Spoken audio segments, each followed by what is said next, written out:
किस्मतों को मिले हाथ तेरे, फिर से लकीरें दिखने लगी।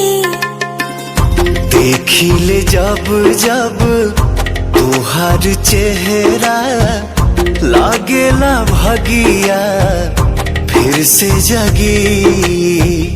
रहूं उम्र भर मैं तेरी, तू मेरा। जब हम बादल बन जाए तू बारिश बन के आईहा, जब सांस भी कम पड़ जाए तू हमरा दिल में समईहा।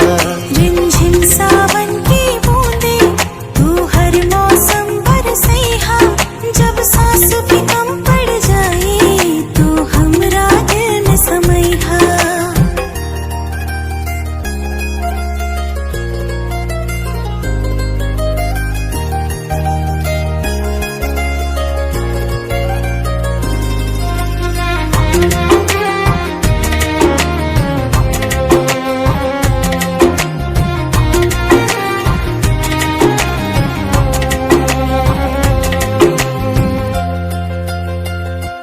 मेरे लबों से आए कभी भी हो नाम पहला तेरा मेरी ज़बां पे।